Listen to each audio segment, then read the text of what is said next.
You can have a wedding any time, Addie. This is my first baby. That's what my sister said, 6 weeks before I walked down the aisle in a garden full of empty chairs.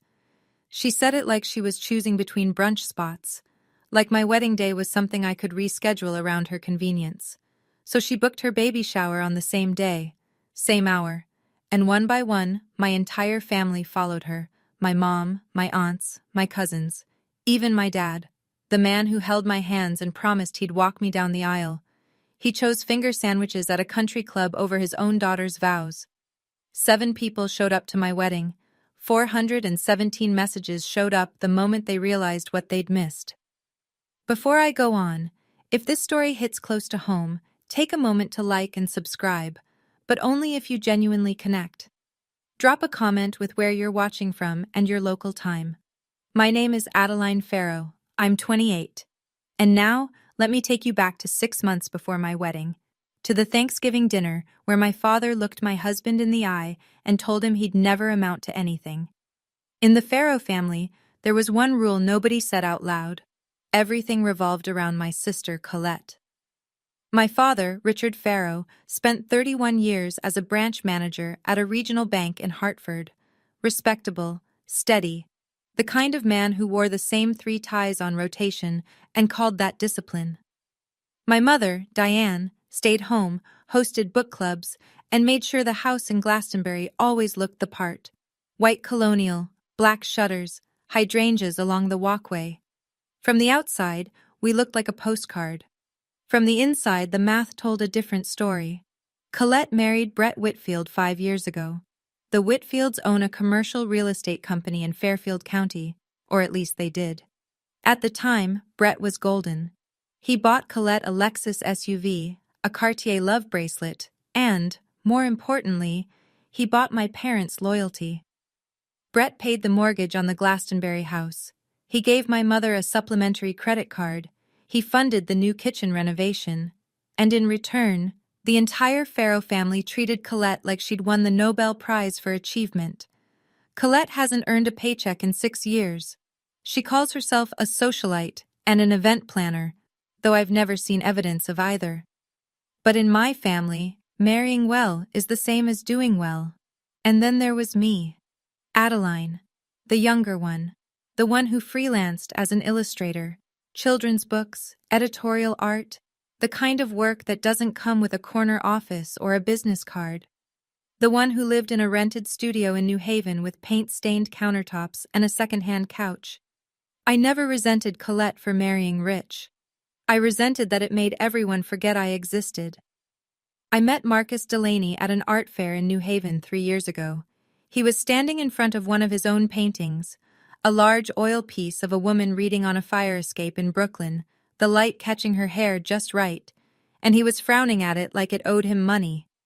I laughed. He turned, and something in his eyes, this quiet, focused intensity, made me stop. Marcus is a contemporary realist painter. He works in oil, mostly portraits and urban landscapes, and he has the kind of talent that people in the art world describe as rare, and my family describes as not a real job. He sold pieces through small galleries and took commissions when they came. Some months were good. Some months, we ate a lot of pasta. But we were building something honest, and that mattered to me more than any quarterly bonus. My family never saw it that way. Thanksgiving, 8 months before the wedding, I brought Marcus to the Glastonbury house for dinner. Colette arrived in the Lexus, carrying 2 bottles of Napa Valley Cabernet. $200 a bottle, she made sure to mention. I brought a pie I'd baked from scratch. My mother placed the wine on the dining table with both hands like it was a sacrament. She didn't mention the pie. Over turkey, my father leaned toward Marcus with that particular smile, the one that pretends to be friendly. "So, Marcus," he said, "when are you getting a real job?" Brett chuckled from across the table. Colette tilted her head and said, "At least Adeline has someone, right?" Her voice soaked in pity. Marcus said nothing. He just reached under the table and squeezed my hand. What nobody knew, what I barely knew myself, was that Marcus had recently finished a large painting for a new client that our landlord Harold had introduced him to. I didn't ask questions. I didn't think it was important. It was the most important thing that had ever happened to us. Harold Brenton was the kind of man you'd walk past without noticing, unless you were paying attention. 67 years old, silver-haired, quiet. He wore the same corduroy jacket most days and drank his coffee black from a chipped mug that said Chelsea, NYC on the side. He owned the old Victorian on Elm Street in New Haven, where Marcus and I rented the ground-floor studio. $800 a month for a live workspace with 12-foot ceilings and north-facing windows, absurdly cheap, even by New Haven standards. When I asked Harold why the rent was so low, he shrugged and said, "I'd rather have artists in the building than accountants. No offense to accountants." To me, Harold was simply our landlord, a kind retired art guy who let us pay late once without charging a fee and who brought us tomatoes from his garden in August. But Harold had a habit of wandering downstairs to watch Marcus work. He'd stand by the easel, coffee in hand, and say things like, "The light on the jawline, push it warmer, just half a degree." Marcus would adjust, and the painting would transform. One afternoon, Harold said something I almost forgot. He told Marcus, "Your work reminds me of someone I used to represent who now sells for 6 figures." I smiled politely. I assumed he was being generous. Around the same time, Harold mentioned that a friend wanted to see more of Marcus's work. He asked if Marcus could photograph a few recent pieces and send them over. I figured it was another small gallery, maybe a regional collector. "The world has a funny way of finding real talent, Adeline," Harold said to me one evening when I was washing brushes in the sink. "It just takes longer when you're honest about it." I should have asked more questions, but I was too busy worrying about the wedding. In January, Marcus proposed. No ring at first, just a question asked softly while we were lying on the studio floor, surrounded by half-finished canvases, snow falling outside the window. He'd later carve a ring from reclaimed walnut wood. It was the most beautiful thing anyone had ever given me. I called my parents that weekend to share the news. We'd set the date, June 14th. A small garden ceremony at a venue near Mystic, Connecticut. Nothing extravagant. 42 guests, wildflowers, an arch Marcus was building from salvaged wood. My father's first response was, "June 14th, let me check." Not congratulations. Not, "I'm so happy for you. Let me check." He called back 2 days later. "I'll be there, sweetheart. I'll walk you down the aisle. I promise." I held those words like glass. My mother asked, "That's nice, honey. How much is it costing?"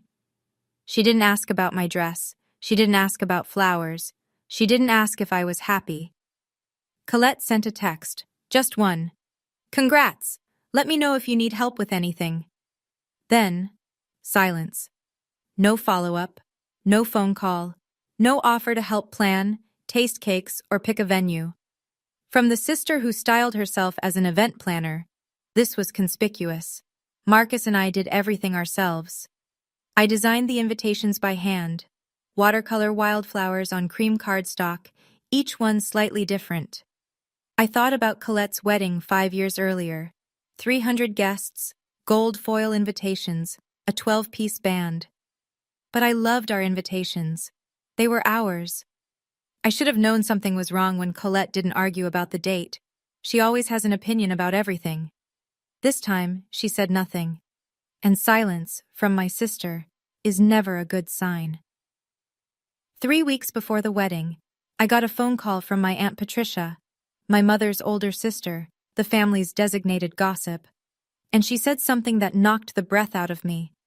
"Honey, are you going to Colette's shower too, or just the wedding? They're the same day, right?" I stood in the kitchen holding a paintbrush, turquoise dripping onto the floor. "What shower?" "The baby shower. June 14th, at the club in Greenwich. Didn't you get the invitation?" I had not gotten the invitation. I called Colette. She answered on the 3rd ring, her voice bright and rehearsed. "Oh my God, Addie, I didn't realize. The venue Brett booked only had June 14th available. It's a whole thing with the caterer and the rental company. I can't move it now. But your wedding is in the afternoon, right? maybe people can do both? My wedding was at 3 p.m. in Mystic. Colette's baby shower was at noon in Greenwich, an hour and a half away, minimum. No one could do both. She knew that. I knew that. The laws of geography knew that. The baby shower would be held at the Greenwich Country Club, valet parking, catered by a French restaurant in Stamford, monogrammed gift bags at every seat. Colette had told me the details as though she were describing someone else's event. As though it were unavoidable.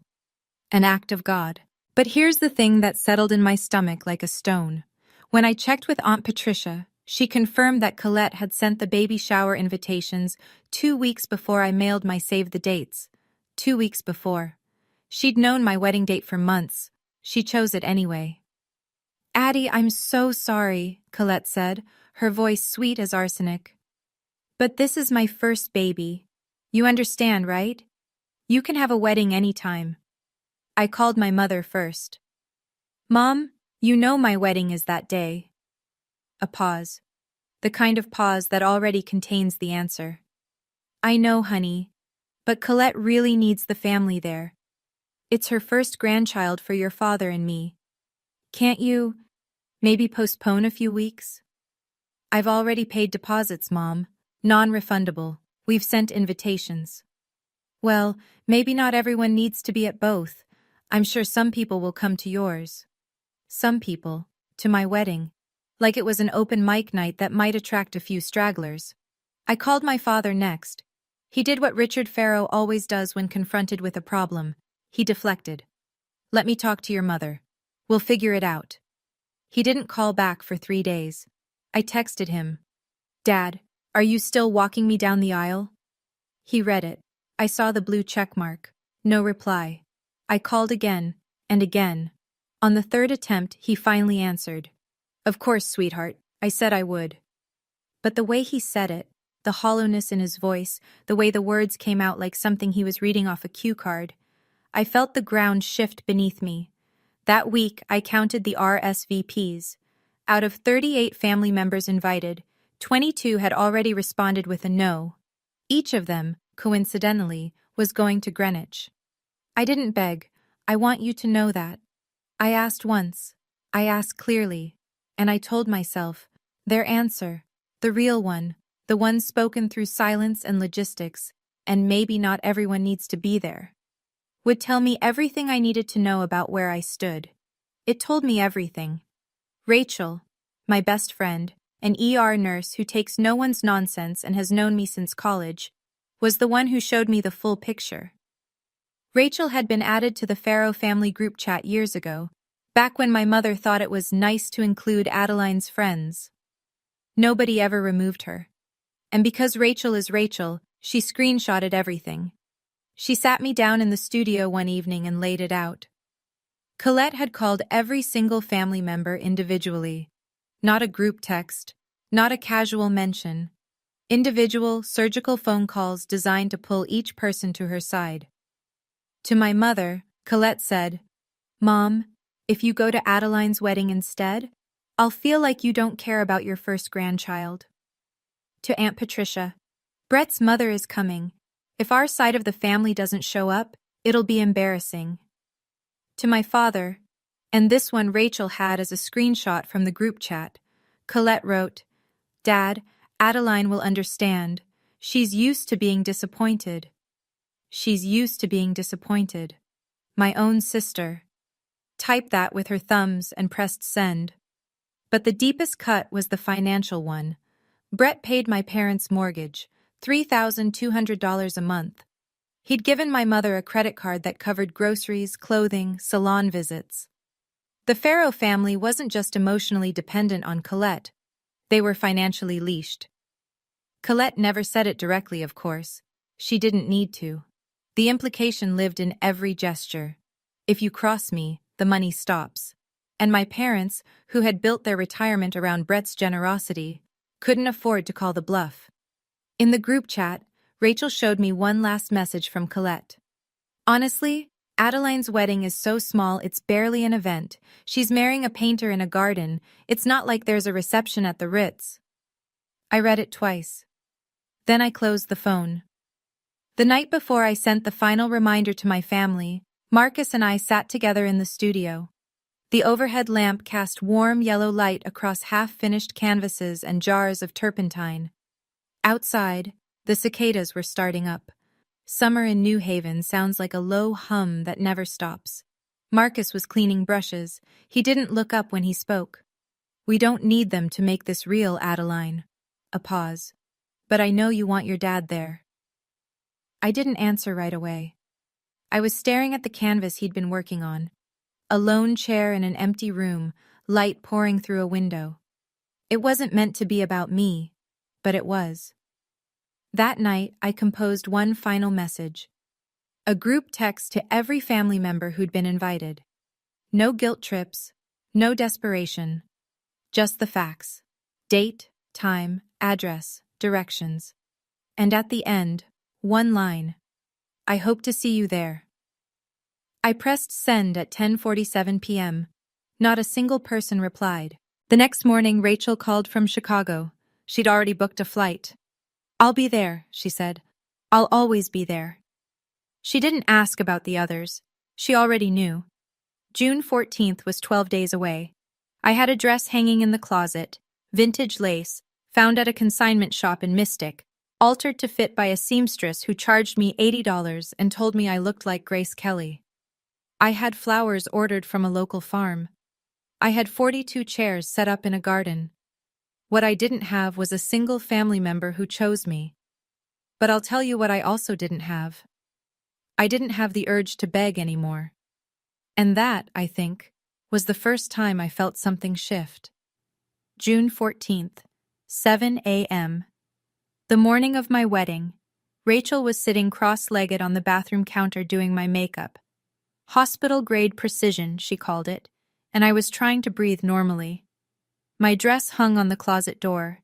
My bouquet, white peonies and lavender from a farm stand in Stonington, sat in a mason jar on the kitchen table. My phone buzzed.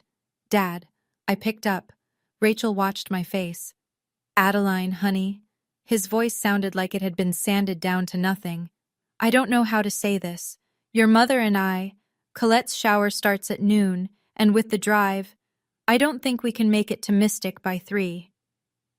8 seconds. I counted them. 8 seconds of silence where the entire architecture of my childhood, every Father's Day card, every "Daddy, look what I drew," every time I chose to believe he loved me equally, collapsed like a house built on sand. "You promised, Dad." "I know, and I'm sorry. But this is Colette's first baby. You'll have other moments." "No." My voice didn't shake. "I'm proud of that." "This is my only wedding day, Dad. There won't be another one. Don't make this harder than it has to be." I hung up. I set the phone face down on the counter. My hands were trembling, but my eyes were dry. Rachel said nothing. She just picked up the mascara wand and kept going. Later that morning, Rachel checked Instagram. She held the phone up for me to see. Colette had already posted a story. Pink balloons, gold streamers, a venue being set up. The caption read, "So grateful to have the whole family here." Posted at 9 a.m., 3 hours before the shower even started. I didn't scream. I didn't cry. I just thought, so this is what it feels like when the last thread snaps. The garden venue in Mystic sat behind a small inn, overlooking a salt marsh where the water turned silver in the afternoon light. Marcus had spent 2 weekends building the arch, salvaged oak, sanded smooth, entwined with fresh eucalyptus and white ribbon. It was simple. It was perfect. I arrived at 2:15. The chairs were already set up, 42 of them, white linen, each one with a sprig of lavender tied to the back. From a distance, they looked beautiful, like a painting of a wedding. Up close, 35 of them were empty. 7 people. That's who came. Marcus, Rachel. 2 friends of Marcus from art school, a sculptor named Dave and a printmaker named Lena. Harold Brenton, in a suit I'd never seen him wear. And 2 of my college friends who'd driven up from New York. 7 people in 42 chairs. The wind moved through the empty rows and rustled the lavender like it was trying to fill the silence. I stood at the end of the aisle in my thrift store dress, vintage lace, ivory, tea length. The seamstress had been right. It fit like it was made for me. But standing there alone, without a hand to hold, without a father at my side, I felt every single empty seat like a bruise. The string quartet, just two girls from the local college, violin and cello, began to play. Pachelbel's canon. The sound floated out over the marsh. Rachel stepped toward me. "I can walk you down." I shook my head. "No, you're my maid of honor. You belong up there with Marcus." I turned to face the aisle. Marcus was standing at the other end, and even from here, I could see his eyes were red. I was about to take the first step alone. Then I heard footsteps behind me. Heavy, deliberate, steady. "I believe I'm overdressed for a garden party." I turned. Harold Brenton stood 3 feet behind me, wearing a navy 3-piece suit, beautifully cut, clearly old, clearly treasured. A pale blue pocket square, and silver cufflinks that caught the light. I'd later noticed the engraving on them. B.G. Brenton Gallery. But in that moment, all I saw was the steadiness in his eyes. "But if you'd let an old man have the honor," he said, and extended his arm. Something broke open in my chest. Not the sharp kind of breaking, the kind where light gets in. I looked at this man, our landlord, our neighbor, the quiet figure who drank black coffee in our studio and told Marcus to push the light warmer by 1/2 degree, and I understood something I hadn't before. Harold wasn't just kind. He had been watching. He had been paying attention. He had shown up. "Harold, you don't have to. I know I don't have to. I want to." His voice was calm, firm. "Your father should be here, but since he isn't, someone who actually values you should." I took his arm. We walked. The 7 people in those chairs stood up. Rachel already crying, Dave and Lena smiling, Marcus at the end of the aisle, pressing the back of his hand to his mouth. The ceremony lasted 12 minutes. Our officiant, a retired judge Marcus knew through a community art project, kept it short. We said our vows. Marcus had written his on a piece of canvas primed in gesso. I'd written mine on the back of one of my illustrations. We both cried.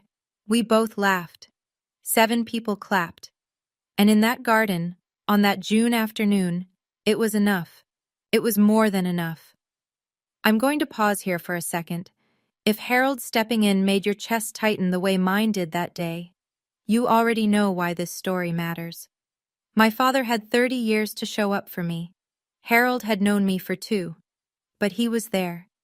If you've ever had someone unexpected fill a space that family left empty, tell me about it in the comments.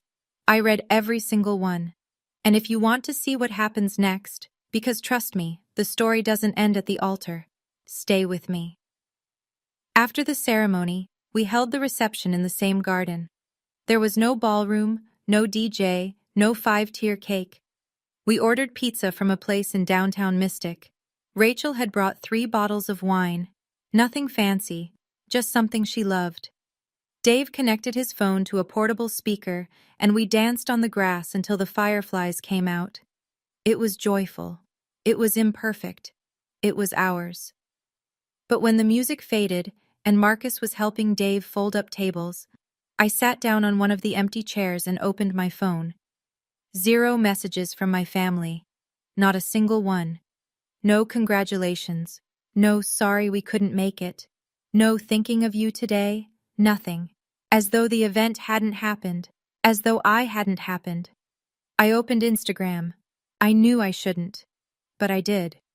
Colette had posted 14 photos, the Greenwich Country Club, pink and gold balloons, a dessert table that probably cost more than my entire wedding, Aunt Patricia laughing with a glass of champagne, Uncle Tom holding a gift bag, and my father, standing beside Colette, his hand resting on her belly, grinning. The last photo was a selfie. Colette in the center, glowing, surrounded by faces I'd invited to my wedding. The caption read, "Surrounded by love. Family is everything." Family is everything. She typed that while I was saying my vows to 7 people and a row of empty chairs.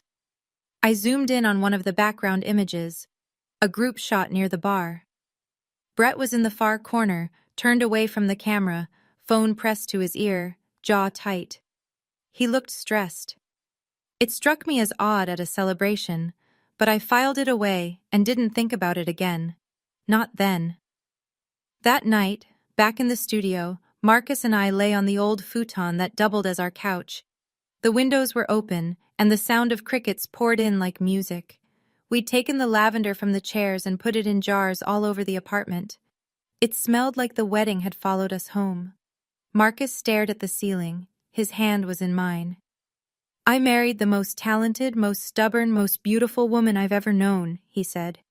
"In a garden, with 7 witnesses." He turned to face me. "And I wouldn't trade it for a ballroom with 300. I tried to smile. I almost made it. I keep thinking, maybe if I'd tried harder. Called one more time. You called enough." His voice was gentle but final, like a door closing on a room I didn't need to enter. "You called more than enough, Adeline." It hit me then. Not the sadness for myself, but the sadness for him. Marcus had stood at the end of that aisle, watching his bride walk toward him with a 67-year-old landlord because her own father couldn't be bothered. He deserved a family cheering for us. He deserved better than empty chairs. "You deserved a real wedding," I whispered, "with a family cheering for us." "This was a real wedding," Marcus said. "Harold was there. Rachel was there. That's more family than blood gave you today." I cried then, quietly, into his shoulder. Not because I was broken, but because I was tired of holding it all upright. I didn't know it then, but Marcus had a secret. Something Harold had helped him with over the past several months. Something he'd deliberately kept from me so our wedding day wouldn't be about money. Something that would change everything within weeks. A week passed, then another.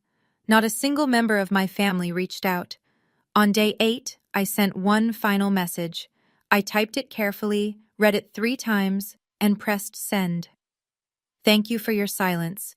It told me everything your words never could. I won't be reaching out again. If you want to talk, you know where to find me." My mother replied 2 days later. "Adeline, don't be dramatic. We love you. Colette's shower was just bad timing." No apology, no acknowledgement, just the word dramatic, the Farrow family's favorite weapon against anyone who dares feel things out loud. I didn't respond. I muted the group chat, and I turned my attention to the only thing that had never let me down: the work. Marcus was painting again. Something new, something I hadn't seen from him before. He'd started a series he called The 7th Chair. Large format oils exploring absence in intimate spaces. A dinner table set for 8 with one chair slightly pulled back, untouched. A church pew, empty except for a folded program at one end. A row of white linen chairs in a garden, lavender on each one, 35 of them holding nothing but air. I knew what the paintings were about. He didn't need to explain. One afternoon, Harold came downstairs to see the work. He stood in front of the garden piece for a long time, his coffee going cold in his hand. Then he pulled out his phone and typed something. He didn't say who he was texting. I didn't ask. I stopped waiting for an apology that would never come, and I started building a life that didn't need one. But the truth was, without my knowing, something enormous was already being built, and it had Harold's fingerprints all over it. 2 weeks after the wedding, Harold invited Marcus and me upstairs for coffee, not the usual "stop by if you want," an actual invitation. He'd set out 3 mugs, a French press, and a cardboard box on the kitchen table. "Sit down," he said. "There's something I should have told you a long time ago." He opened the box. Inside were catalogs, exhibition catalogs from Brenton Gallery, Chelsea, New York City. There were articles clipped from Art News and Art Forum, photographs of Harold standing beside artists at openings, people I recognized from museum walls. I ran Brenton Gallery for 22 years, Harold said, setting a catalog in front of me. The cover showed a painting I'd seen reproduced in textbooks. I represented 43 artists during that time. 7 of them are now in the Whitney Permanent Collection. I stared at him. The quiet man in the corduroy jacket, the landlord who charged us $800 a month and told us to push the light warmer. You never told us, I said. You never needed to know. Harold folded his hands. I wanted to be sure about Marcus first. I've spent my whole career learning the difference between competent and extraordinary. Marcus is extraordinary. Then he told us the rest. 6 months earlier, before the engagement, before the wedding, before any of it, Harold had sent photographs of Marcus's work to Victor Ashland. Victor Ashland, the private collector whose holdings included works by Richter and Hockney, whose name appeared in every major auction catalog in the Western world. Victor had purchased one piece immediately, $85,000. I looked at Marcus. He nodded slowly, and I saw it, the thing he'd been carrying. I was going to tell you after the wedding, he said. I didn't want it to overshadow our day. Over the next several days, the full scope of what Harold had set in motion became clear. Victor Ashland's attorney contacted Marcus with a formal proposal, an art commission agreement for 12 original paintings to be completed over the following 18 months for Victor's private collection. Total contract value, $450,000, payable in installments tied to delivery milestones. Every term was laid out: payment schedule, intellectual property provisions, insurance during transit. It was the kind of contract that artists spend entire careers dreaming about and never see. Attached to the agreement was a separate letter from the director of Caldwell Gallery on West 25th Street in Manhattan, one of the most respected galleries in the country for contemporary realism. They were inviting Marcus to hold a solo exhibition. The centerpiece would be the 7th Chair series. Marcus and I drove to New York to sign the papers at the attorney's office on Park Avenue. I sat in a leather chair and read every page. The numbers blurred. My hands were shaking, but not from fear. This is more money than my father earned in 5 years at the bank, I said quietly. Harold, who had come along for the signing, placed his hand on the table. And it's just the beginning. Victor doesn't invest in artists lightly. He's building a relationship, not buying a product. This will open every door Marcus walks toward. Marcus signed. The attorney notarized. The Caldwell Gallery director confirmed the exhibition timeline via email that same afternoon. It was real. All of it. Documented, legitimate, binding. We hadn't told anyone. Not a soul. My family still thought Marcus was a man who painted for fun and couldn't pay rent without my freelance income. They had no idea what was about to change. A week later, Victor Ashland called Marcus directly. I was in the studio when Marcus put it on speaker. Not intentionally, but because his hands were covered in cadmium yellow. Victor's voice was warm, unhurried, the kind of voice that belongs to someone who hasn't been in a rush since 1997. Marcus, I understand you and your wife didn't get the wedding trip you deserved. My yacht, the Meridian, is in Monaco next month. I'd like you both to spend 10 days on board. Consider it a thank you for the first 3 paintings. The Meridian. I'd learn later that it was a 180-foot motor yacht that Victor kept in the Mediterranean through the summer. He used it to host artists, curators, and collectors. It was as much a floating salon as it was a boat. Marcus, we can't accept that, I whispered, covering the phone. He looked at me, then at the canvas, then back. Harold says Victor does this for every artist he commissions. It's how he builds relationships. It's professional, not charity. I hesitated, but then I thought of the 42 chairs, the empty garden, the father who chose a baby shower over my wedding, and I thought, I have spent my entire life making myself smaller so other people don't feel uncomfortable. Not anymore. I said yes. Rachel found out a few days later, and her reaction was exactly what you'd expect. Girl, you are going on a billionaire's yacht for your honeymoon, And your family thinks Marcus is broke? She laughed so hard she choked on her coffee. They don't know, I said. And I'm not going to tell them. I wasn't hiding anything. I just stopped performing for an audience that never clapped. While Marcus and I were preparing for the trip, something was shifting in the Farrow family, though I only caught it in fragments. Aunt Patricia, the only relative who still texted me occasionally, mentioned in passing that Brett Whitfield's real estate company had hit a rough patch.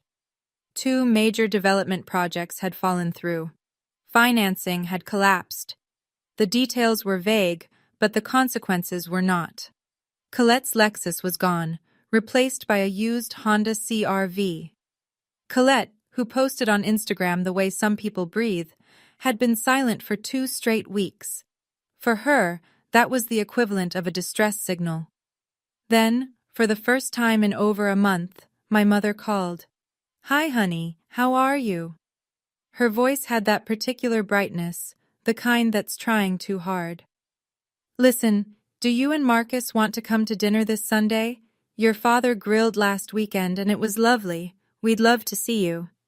I leaned against the studio wall. "I'm busy, Mom." "Oh, okay."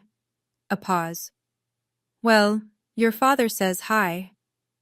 I hung up and stood there for a minute, phone warm in my hand, feeling the familiar weight of it. I knew exactly why she'd called. When Brett's money was flowing, I didn't exist. Now that it was drying up, the Farrow family was suddenly rediscovering their younger daughter. What none of them knew, what I didn't fully understand yet myself, was that 3 weeks later, a single photograph would make Brett Whitfield's money look like pocket change. I packed a suitcase. Marcus packed his sketchbooks. We flew to Nice on a Tuesday morning in July, and when we boarded the Meridian, I looked out at the Mediterranean and thought, this is what it feels like when the world finally catches up to you. The Meridian was not a boat. It was a floating cathedral. Our cabin had a private balcony that opened onto water so blue it looked artificial. The bathroom had marble floors, the sheets were Egyptian cotton, and someone had placed fresh gardenias on the nightstand before we arrived. I stood on the balcony the first morning, barefoot, wearing a linen dress I'd bought at a market in Nice for €40, and I watched the coastline of Monaco drift by like a painting Marcus hadn't gotten to yet. On the third evening, Victor hosted a dinner on the upper deck. 8 guests, 2 collectors from London, a curator from the Tate, a Berlin-based art critic, and their respective partners. The table was set with crystal and white linen. Candles flickered inside hurricane glass. The sky turned from orange to indigo while we ate. Victor stood and raised his glass. "I'd like to introduce Marcus Delaney, the most exciting realist painter I've encountered in 2 decades. His upcoming exhibition at Caldwell Gallery will be called The Seventh Chair. I think you'll find his work extraordinary." Marcus, seated beside me, described the concept: paintings about absence, about the empty spaces left behind by people who chose not to show up. He spoke quietly, without performance. The art critic from Berlin leaned forward. "This has biennale potential," he said, and the table murmured in agreement. I sat next to my husband, silent, my hand resting on his knee. For the first time in my life, I was surrounded by people who recognized the value of what Marcus and I had built, not despite its quiet origin, but because of it. Before dessert, Victor found me alone by the railing. "Your husband is gifted," he said. "But I think you already knew that, long before anyone else did." "I did," I said. "Thank you for seeing it too." On the last evening aboard the Meridian, I did something I almost never do. I posted a photo on Instagram. I'm not a social media person. My account had maybe 200 followers, friends, a few illustration clients, some college acquaintances. I hadn't posted in months. But that evening, as the sun dropped below the Mediterranean and the light turned the water to gold, Marcus wrapped his arms around me from behind, and Rachel, who'd been texting me relentlessly for photos, wasn't the only reason I pulled out my phone. I wanted a record, not for anyone else, for me. The photo, Me standing at the bow of the Meridian, wearing a white silk dress I'd found in a boutique in Nice. Marcus behind me, his chin resting on my shoulder. The Monaco coastline in the soft distance. On the table beside us, a glass of champagne and, half visible, the Caldwell Gallery exhibition catalog with Marcus's name on the cover. I wrote the caption in under 10 seconds. Honeymoon with my husband, grateful for the people who showed up. No tag, no explanation, no drama, just a sentence and a photograph. I posted it at 9 p.m. European time, 3 a.m. on the East Coast. Then I put my phone in the nightstand drawer, kissed Marcus goodnight, and went to sleep listening to the water move against the hull. When I woke the next morning, I reached for my phone out of habit. The screen was a wall of notifications. I had to scroll for nearly a full minute to see the bottom. 417 missed calls and text messages. The same family that couldn't send one text on my wedding day suddenly had a lot to say about where I'd spent my honeymoon. 417. That's not a typo. I'll let that number sink in for a second. The same family that couldn't send one text on my wedding day suddenly had a lot to say when they saw where I was. If you're still watching, first of all, thank you. And second, what would you have done? Would you have answered those calls, or would you have let them ring? Tell me in the comments. Now, let me tell you what those messages actually said. I sat on the edge of the bed and scrolled through the messages the way you'd read an autopsy report, clinically, slowly, letting each one land. My father. 23 missed calls, 11 text messages. The first, Adeline, whose yacht is that? Then, call me back. Then, I didn't know Marcus was doing this well. Why didn't you tell us? And finally, at 2 a.m. his time, honey, please call your dad. My mother. 18 calls, 9 texts. Oh my God, Adeline. Followed by, is that Monaco? Followed by, are you okay? Whose boat is that? And inevitably, I'm so happy for you, sweetheart. We need to celebrate when you're back. Celebrate. She wanted to celebrate. The woman who couldn't be bothered to text congratulations on my wedding day now wanted to throw a party because she saw a yacht. Colette. 7 calls, restrained by her standards. 3 messages, each more revealing than the last. Wait, what? Then, is Marcus's art actually selling? And finally, Adeline, we should talk. Call me. The rest, aunts, uncles, cousins, second cousins, people I hadn't heard from in years, poured in like a flood. OMG, congratulations. So proud of you.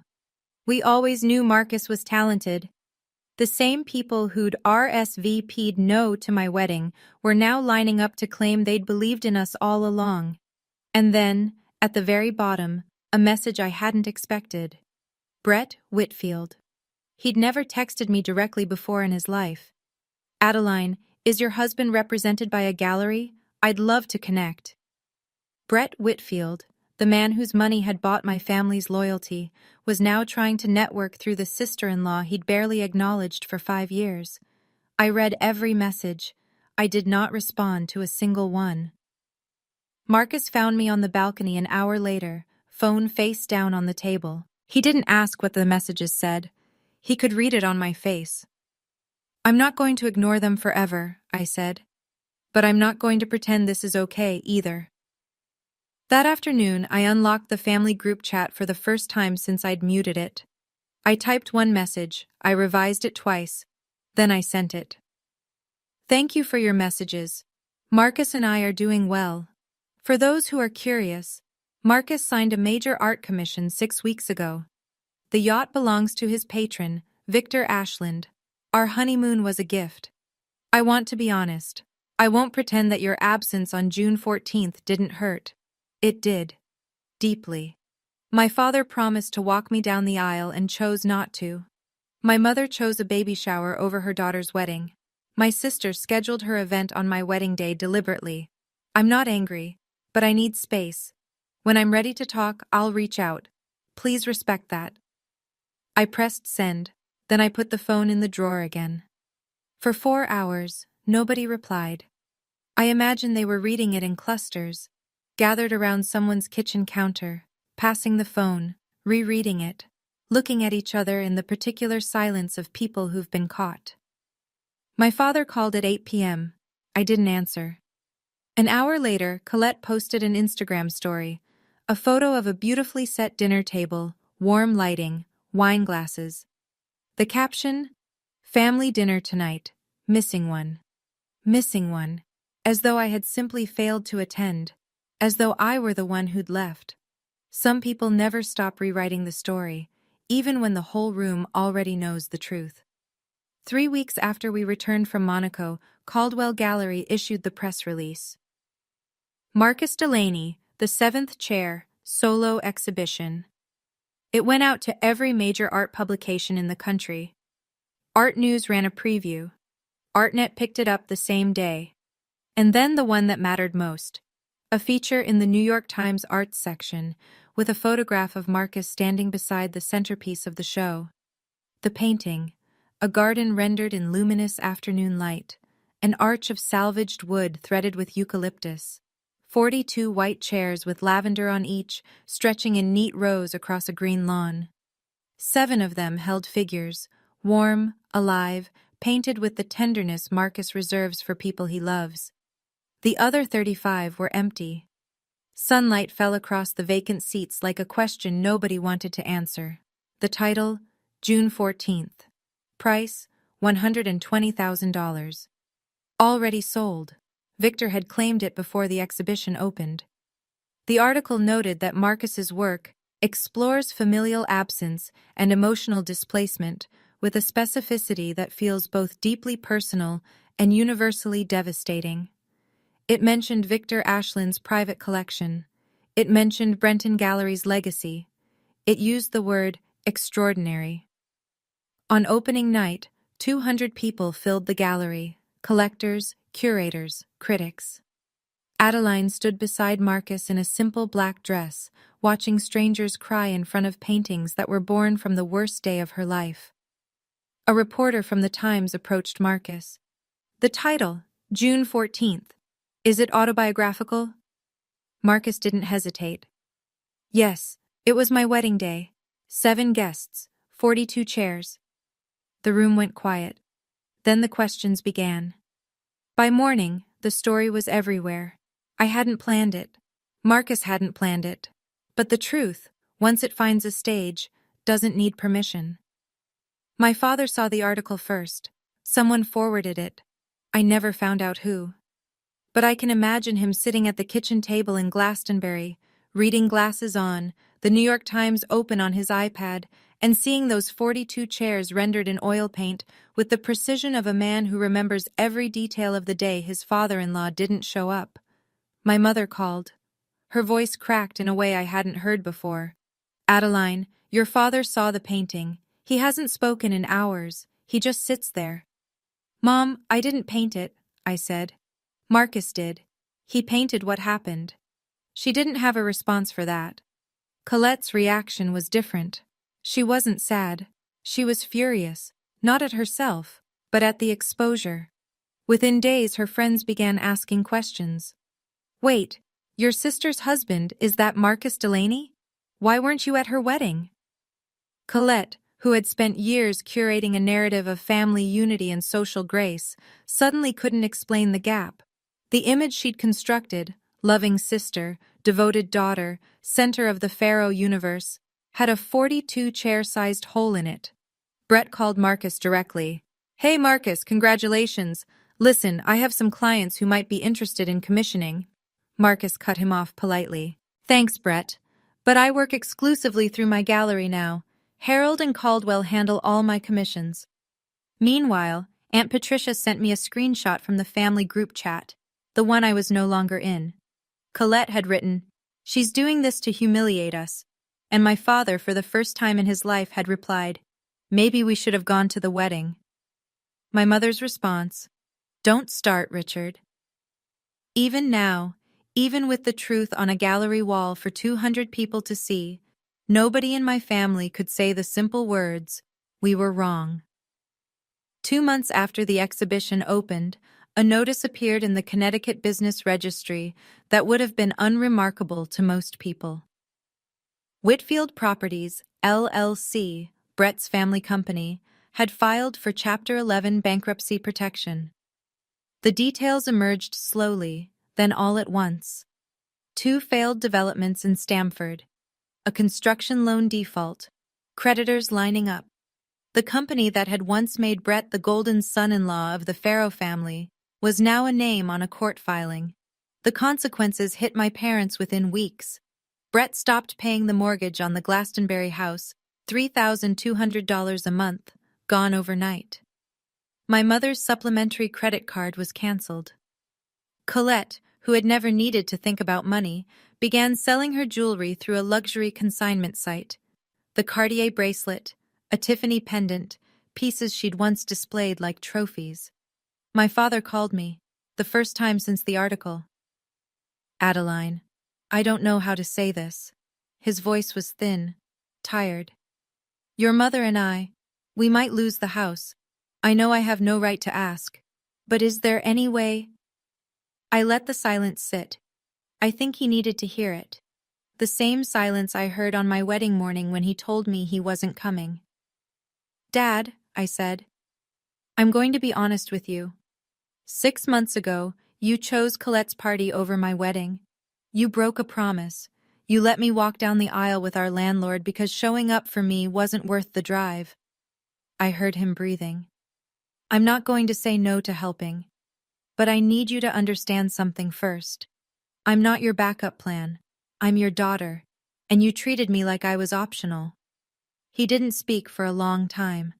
Then quietly, you're right. It wasn't enough, but it was a start. Colette called 2 days later.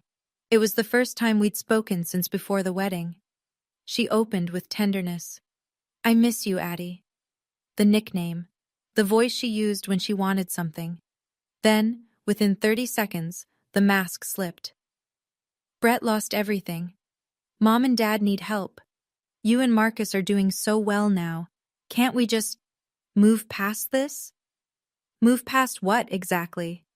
I kept my voice even, not cold, just clear. You scheduled your baby shower on my wedding day. You called every family member and told them to choose you. You told Dad that I could have a wedding anytime. Do you remember that? Silence. Then, I was pregnant, Adeline. I was hormonal and scared, and you were calculating. I said it without malice, just fact. And that's okay. I'm not here to punish you, but I need you to know.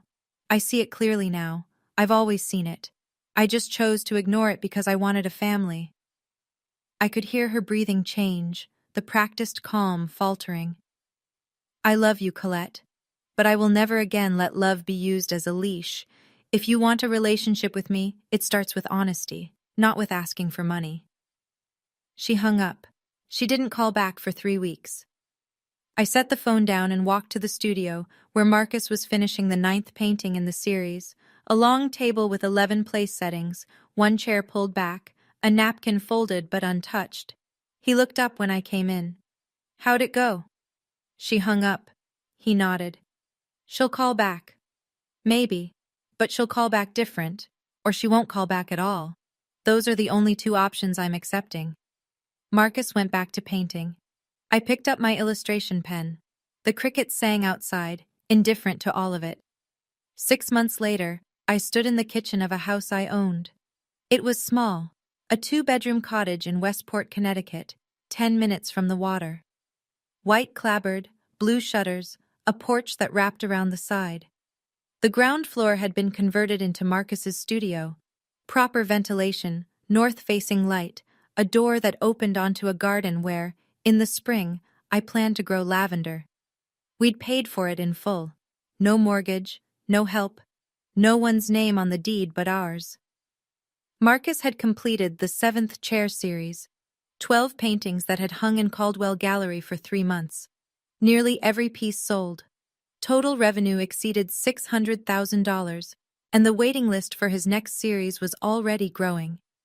Victor Ashland had offered a second commission. 2 European galleries had reached out. My own career had shifted too.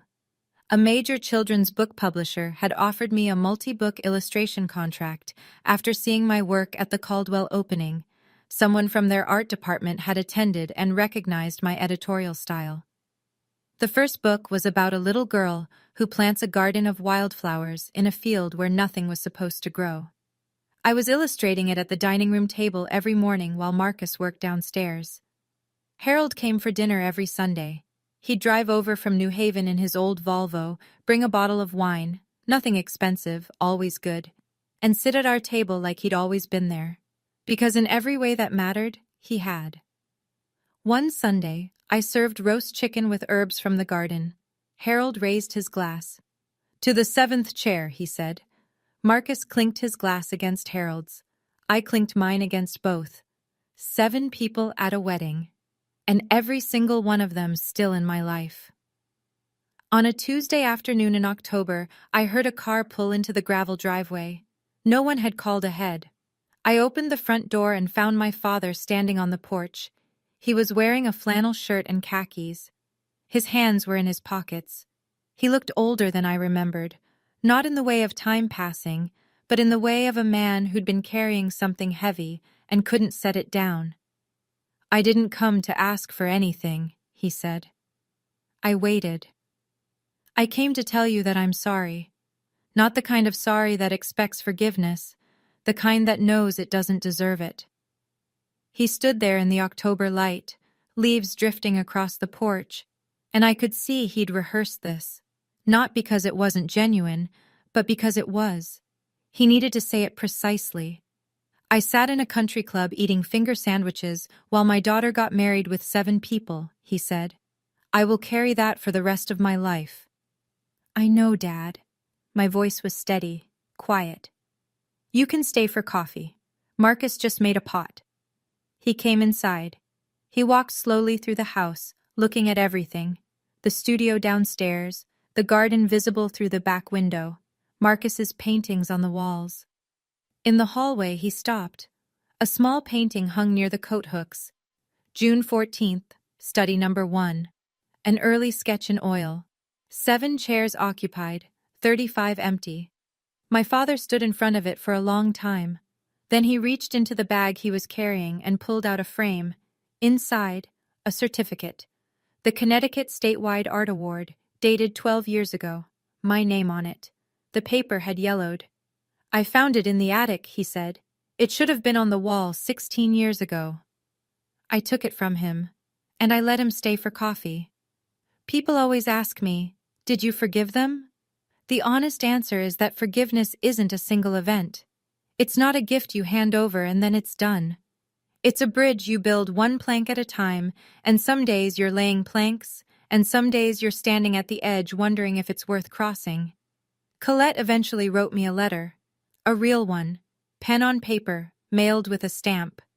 It wasn't a perfect apology, but it contained the one sentence I'd been waiting years to hear. "I scheduled the shower on your day. It wasn't an accident. I was afraid that if your wedding went well, everyone would stop needing me." I read that line 4 times. Then I folded the letter and put it in my desk drawer. Not in the trash, not on the wall. In the drawer, where I could find it when I was ready. My mother calls once a week now. She asks about my work, about Marcus's paintings, about the garden. She doesn't ask for money. It's a small thing, but it's a true one. Brett and Colette live in a rented apartment in Stamford. Brett took a position at another firm, starting over. Colette got a job, her first in 6 years, as an events coordinator for a nonprofit. I heard she's good at it. I hope she is. And me? I'm standing on the back porch of a house I paid for myself, watching the evening light settle over the garden. Marcus is in the studio. I can hear the soft scrape of his palette knife through the open window. Harold is on his way for Sunday dinner. The lavender I planted in the spring has started to bloom. 42 chairs, 7 people. 417 messages. In the end, the numbers don't matter. What matters is that I stopped counting the people who left and started counting the ones who stayed. Self-respect is the quietest form of revenge. You don't have to burn anything down. You just have to stop setting yourself on fire to keep other people warm. If this story stayed with you, if you've ever been the one sitting in the empty chairs while someone else got the full room, I see you. You're not invisible. You never were. Now, I have a question. Would you have answered those 417 calls? Or would you have kept the phone in the drawer? Drop your answer in the comments. I promise I'll be reading. If you want to hear another story like this one, there's one waiting for you in the description below. And if you haven't yet, hit subscribe. Not for me. For the next story that might find you exactly when you need it.